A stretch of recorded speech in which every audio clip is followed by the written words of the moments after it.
Welcome to the Authors Podcast with Lisa Newton. Writing a book is a dream for many people, and in today's society, it has become easier and more important than ever. If you are an expert, speaker, coach, or an authority in your field, having a book is the new business card. It can increase your credibility, enhance your status, and make you the go-to person in your field, opening doors and bringing a flood of opportunities straight to you. You can increase your fees and start choosing the clients you really want to work with. The Authors Podcast show with Lisa Newton is designed to inspire, educate and inform you, both entrepreneur and individual, on how to write a book, as well as writer's tips and strategies on how to actually get that book written. On today's show, you learn more about how to write a book, including writing ideas, marketing, and how to succeed in getting a book written. Here we go with the Authors Podcast, and here is your host, Lisa Newton. Hello everyone, and welcome to the first ever Authors Podcast with me, Lisa Newton, serial author and entrepreneur.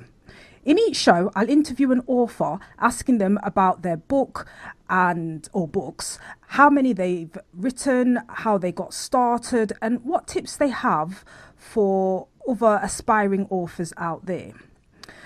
So this is the first ever show. This is a pioneering show. And so to start with, I'd like to welcome my first ever guest, who should be on the line at the moment, the wonderful Simbo Nuga.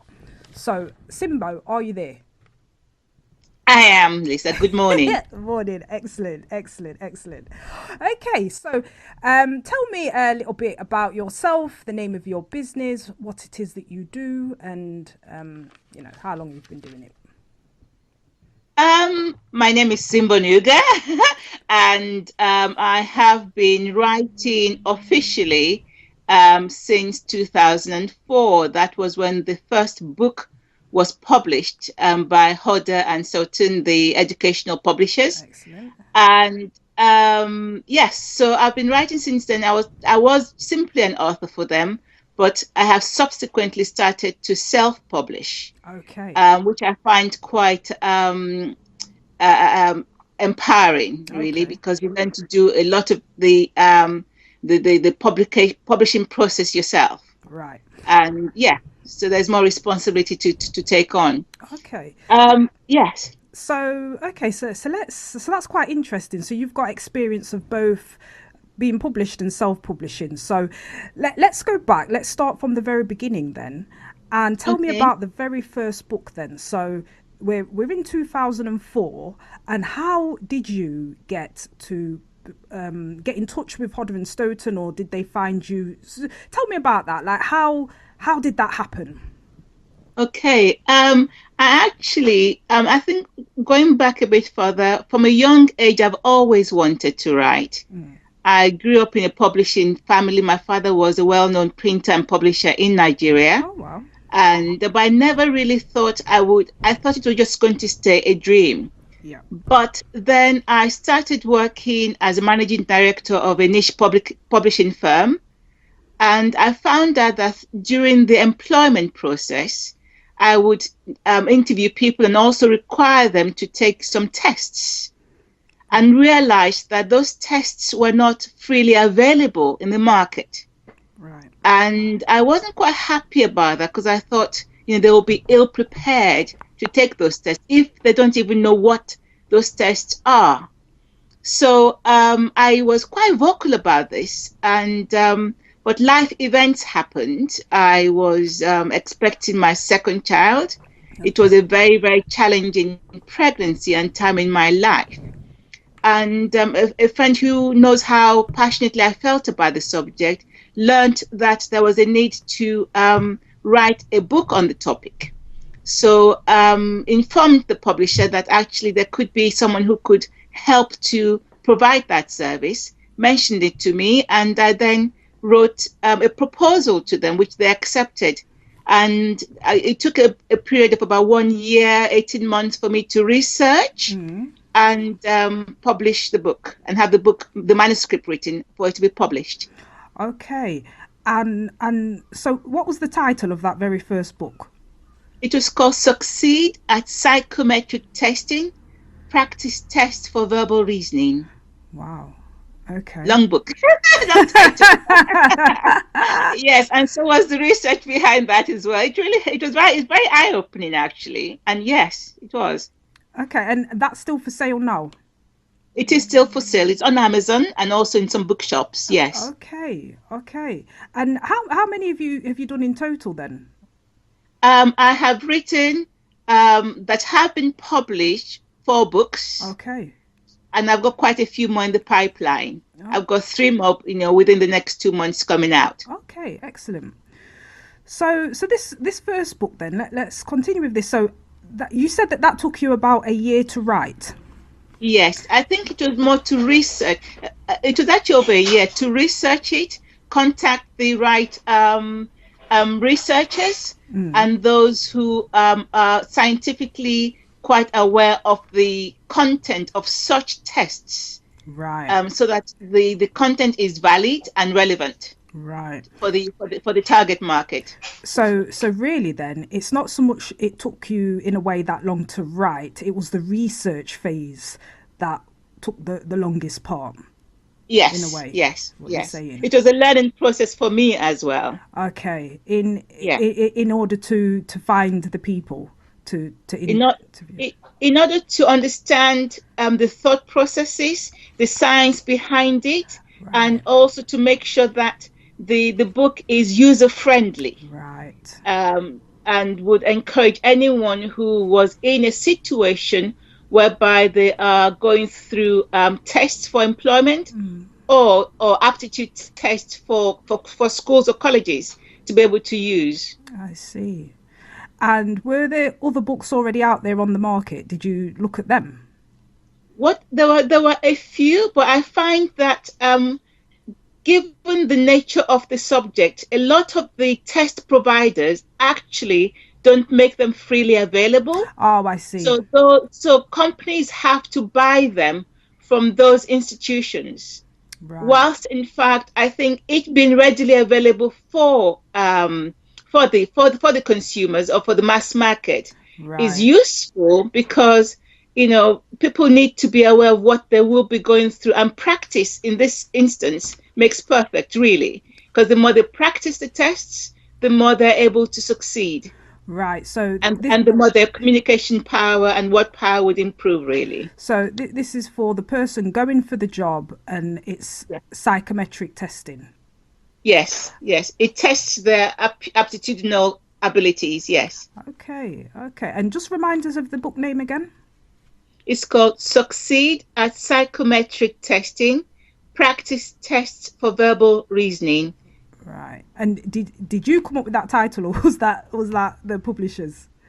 That was the publisher's title. They commissioned me to write that for them. Okay.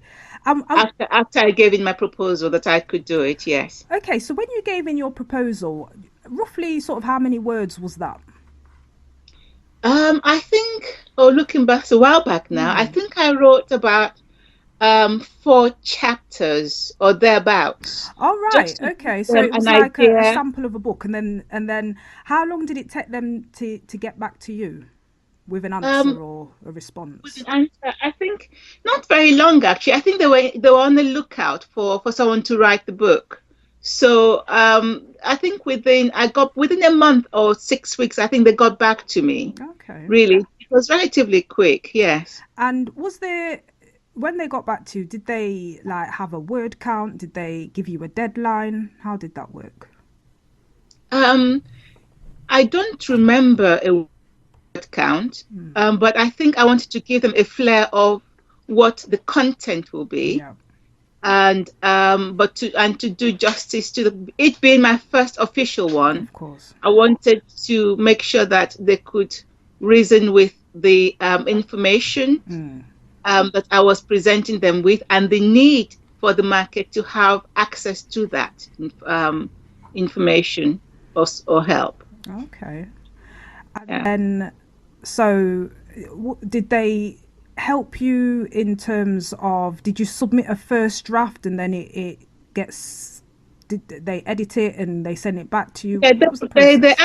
actually paid me in advance Okay. for to commission me to do it. Right. And then of course I submit. They had all the editorial services available. So once I submitted the manuscript, they took charge of the editing and the design of the book, the Okay. cover, and the public and the sales and marketing arm of the process. Okay. And then from that point to the second book that you then wrote, was there a long time in between? The second book was actually an improvement on the first one. It was a revision of the first one. So the title was the same, but simply revised, Right. adding more content and adding more different types of tests, to appeal to more people. Right. That was the second one. But my third and fourth book were those I self-published because I wanted to take charge Yeah. of the process myself and also to grow in my knowledge of how to make a book come to the market. So it's still new. This time around, I actually use a different publisher, though they didn't commission me to write the books. I just wrote the book and then submitted the manuscript and paid for them to publish. Okay. That was how that process worked. Right. You were listening to the Authors Podcast with Lisa Newton. Please do subscribe to, like, and share this channel. As you're writing books now, do you tend to like block a chunk of time away? Do you like lock yourself away, or do you write a little bit every day? Like how do you do it? It's a bit of both. Because at times I'm sleeping and thoughts come to the fore. I simply jot it down because I have a note by my bed. Okay. And in terms of writing, sometimes I block time off, and sometimes I just go with the flow. Once I'm writing, I write till I have nothing left. Sometimes, Okay. and at times I just I do bits and pieces. For example, I may be writing one book, but thoughts about the content of another book may come to my mind. And I'll note that down as well. Do you tend to use a pen and a pen and pencil to write down notes, or would you type it straight onto a Word file somewhere and save it? When I'm sleeping, pen and paper, but when I'm awake, I use my computer. Yeah. Okay. And so, tell us about the latest book then that you've written. What's that about? What's the title? The latest book is called Perfect English: The Complete Toolkit. Okay. So similar theme in a way. Yes. Yeah. Yes. Okay. And yes. Who's the target market for Perfect English? The perfect, because I'm not sure if you know that I recently trained to be a qualified teacher. Okay. I did my PGCE, postgraduate certificate in education at Westminster University. And I have been teaching for now over 10 years as a tutor and also a lecturer and teacher. Right. And I find that the written work that I do get needs sometimes help, and that students could do with some assistance with knowing what is required of them. Right. So I decided to start research. I've been researching this book on and off now, probably for about 5 years. Okay. Trying to find out, helping students with their GCSE exams, their 11 plus exams, their A levels, and just to be able to write and know what is expected of them, understand questions when they're asked, how to respond to exam questions, knowing what the different parts of speeches are, knowing. So Perfect English. It's a one-stop reference book that they can use and succeed in the tests or interview process as well that they may be going through. So is Perfect English for students or people who have English as a foreign language, or is it for native English speakers perfecting their English? You know what? It's for all of those. Okay. Because the language is the language, and the tools to be able to succeed in communicating and writing verbally or in speech is what this book will address. Okay. It's a one-stop shop. It's full of all the resources. I'm actually quite proud of the content. It's taken a lot to write. It's taken a lot of research. Yes. But I think anyone who buys it would be will find it very, very useful. Okay. So excellent. And how are you marketing the book at the moment, or is that something you're just getting into? Because this one, you said, although you published it via a publisher, you've taken on sort of the mantle of marketing it yourself. Yeah. So it's a new kind of experience for you. And how are you finding that compared to the first book, which Hodder and Stoughton sort of took and ran with? Yeah, of course. Yeah. I think I've learned through the process of Hodder, and what this book will be out in the market. It's not out yet. It will be out within the next month or so. Okay. The intention, I will be publishing via Amazon. It will be on the Amazon website, so people can buy it from there. And also, I will be going to the school, because I'm very passionate about this subject. I'll be going to institutions to market it, booksellers as well, and I will be using social media to publicize it as well. Okay. So I'll be going through all the possible avenues that would help to let the end user benefit from the content. Okay. Now, this is I want your personal opinion, because obviously, you've written a book about English. What is it? Perfect English. Yes. And there's a lot of people out there, a lot of our listeners, who want to write, or they're thinking about it, or maybe they've started that kind of thing. Now, in your opinion, obviously, I'm sure, read a lot, and you've written a lot, but, the question is, do you think everyone can write? I think so, yes. I am very confident that when we apply our minds to something, we can actually do it. I think it is understanding our why, the reason for writing the book, and how important the message is for the audience. So there is a message in everyone. So we can write. There's nothing to stop anyone from writing. Yes, I believe that strongly. Okay. And are you an avid reader? Do you read as much as you write? I love reading. I do love reading. Okay. Not as much as I'd like to, but I love reading. Any particular types of books? Right now, I'm more into faith-related books. I'm reading a book right now called Hallowed Be Thy Names by David Wilkerson. It's on, the names of God, and I enjoy reading the Bible, and I enjoy books that help me to be more than I can be, really. Okay. So those are the kinds of books I enjoy reading. Like personal development? Personal development books, yes. Okay, lovely. Any particular favourite book of all time? The Bible. Yeah. Yes, it's very complete. Excellent. Okay, so this latest book then you've written, the Perfect English. You mentioned you spent like good 5 years in researching it and that kind of thing. On and off. Yeah. But yes.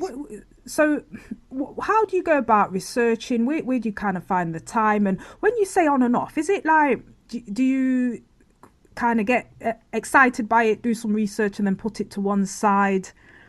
Because sometimes people stop and start things, and it's just how you restart that. If you the people out there might have started a book and they've I don't know, lost enthusiasm, or they just think, I just don't want to write anymore. So how do you sort of stay motivated to come back to it? Because I know from personal experience, it can be difficult when you've started something and stopped. Yeah, it can be. I have an extremely busy life. I have I've got children and married, there's work, I was studying. Actually, there was a time I was doing two courses at the same time, because I wanted to be equipped to get the message out. So I think really if one understands that, there's a saying by one of my now online mentors, Miles Monroe, that, we have this message. And as we all know that, we're not here forever. Right. And we don't want the message to go with us without it being birthed. That's right. without it being written down. And it's a way of also leaving a legacy. So if one has a message, and once there's a will, there's always a way. So it may take, and we have to be kind to ourselves in the process as well. So making time, waking up early sometimes, or going to bed a bit later than usual over the weekend. Just being kind to yourself, but staying purposeful. Right. I think would help one. It needs a bit of organization, that's for sure, but at times a bit of sacrifice as well. Okay. Have you ever sort of suffered from writer's block, where you've made the time, for example, and thought, right, I'm going to do some writing, and it's just not, you just can't think? I've had moments whereby when I want to write something, the thoughts aren't flowing. So I just leave it. Okay. There's no point wasting time. But then when it starts flowing, you seize that time because it's an enjoyable moment, that. Yes. And you just go with the flow. Okay. So so I think we all have that, because life happens. We have things on our mind, responsibilities. But I think yeah. And do you have lots of book ideas, other things sort of bubbling around? I have loads, Lisa. I have lots. My interests are varied, but generally in the theme of consumer education for now. I'm not writing any fiction book for now, but mainly educational books that I think, which is why I went to train to be an educator. Right. So that I can understand, all the theories and how to do it well, so that information is imparted in bite-sized, user-friendly form. Okay, so this is Lisa Newton. I'm talking to Simbo Nuga, who is a serial author, has written several books along the themes of English and psychometric testing, and sort of helping people to get the careers and the jobs they want through studying as well. So Simbo, is there anything, any sort of tips, anything you want to say to anyone out there who is maybe thinking of writing, or maybe they've stopped and started, or perhaps maybe they've got an idea in their head and they're kind of stuck with it? Is there anything that you think? I think what helps me is to know that the message is more important than the messenger, and also to understand why I need to write the book. Someone once said, your money isn't your talent. So if you have a book to write, and the thing is, actually, a lot of us struggle with money and things like that. But if we don't sell what we have, which is what all the other successful people are doing, we'll get, we're not actualizing ourselves really. So I would encourage anyone to take some time to reflect on the importance of that message, who can benefit from that message, why they can write. If they don't know, have the know-how, that can be gotten. They can learn it from someone. I'll be running some writing courses, and I'm sure there's so many others out there.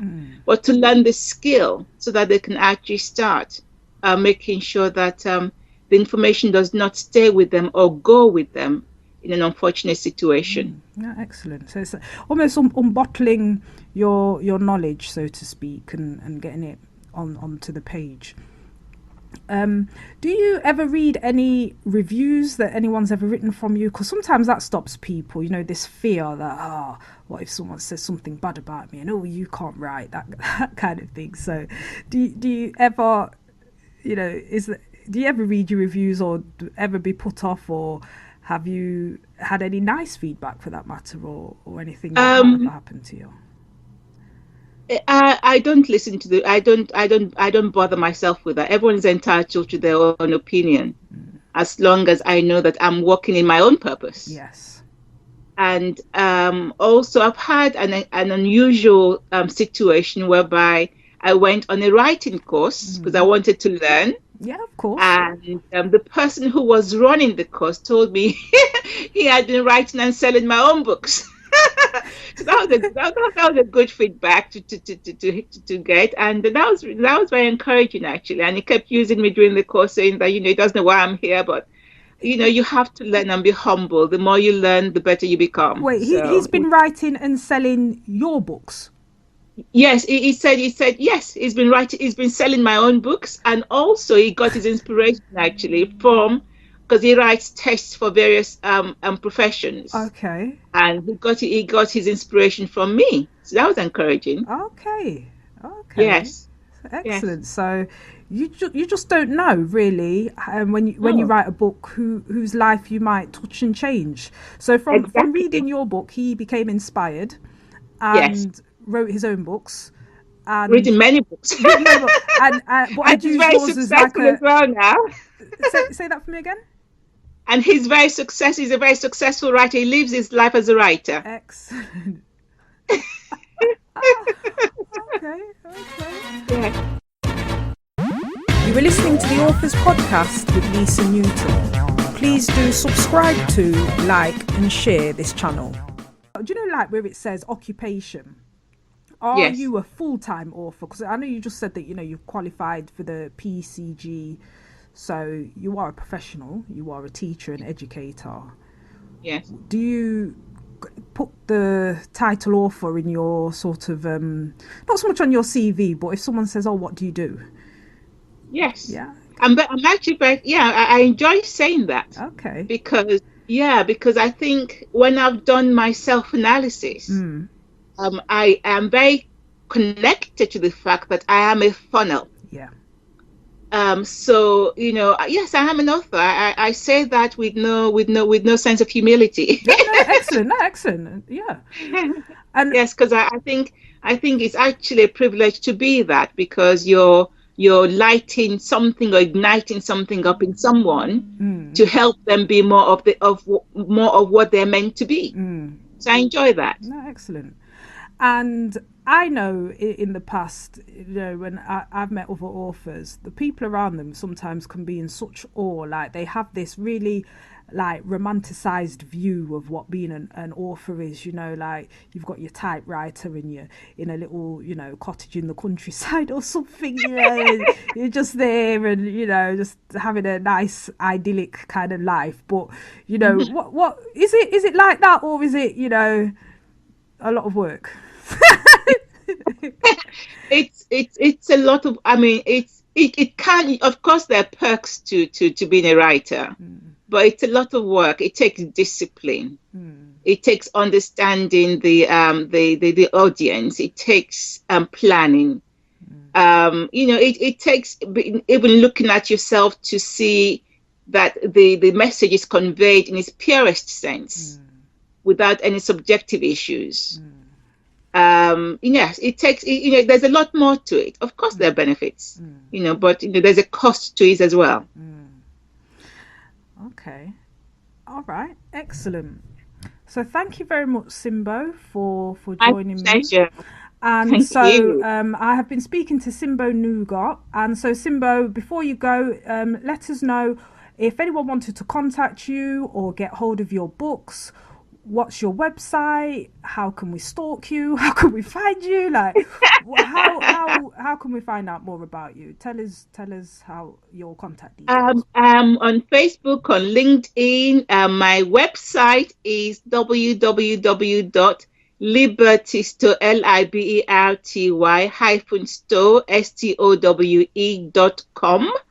Okay. And yes, and you can contact me by email at orders@liberty-store.com. So that's liberty Hyphen stowe stowe.com. Yes. And reminders of the book titles. Okay. There are the current one Yeah. that'll be out, within the next 3 weeks or so, is called Perfect English: The Complete Toolkit. The ones published by Hodder are Succeed at Psychometric Testing, Practice Test for Verbal Reasoning, and also I've written books on verbal reasoning, just verbal reasoning. Over 3,000 tests in that one, practice tests, and on English grammar. Excellent. The complete toolkit as well. Yes. Okay, so wherever this podcast is made available, in the description box, I will include the contact information for Simbo Nuga, who is our very first pioneering author on the Authors Podcast. So, oh, what a privilege. yeah, no, thank you very much, Simbo. It's been you've been a really good interviewee, and thank you very much. Well, just stay on the line. So this is Lisa Newton. I am signing out. This is the Authors Podcast, so please do tune in, and what I do here as regularly as I can is interview different authors who share a little bit about their backgrounds, tell us how they wrote a book or books in some cases, how they got started, the kind of things to look out for, and any hints and tips that they might be able to give us. So I do hope you've enjoyed listening in. I hope that you will listen in on further shows. Thank you very much. Thank you, Simbo. Thank you. Take care, Lisa. Bye-bye. You have been listening to the Authors Podcast with Lisa Newton, sponsored by Boogles Limited. Tweet the show at Boogles_books, spelled BOOGLEZ_books. You can also contact your host via the email address lisa@lisanewton.co.uk. And if you want to join our authors community, join the inner circle at www.writeabook.net. You have just been listening to the Authors Podcast with Lisa Newton. See you next time.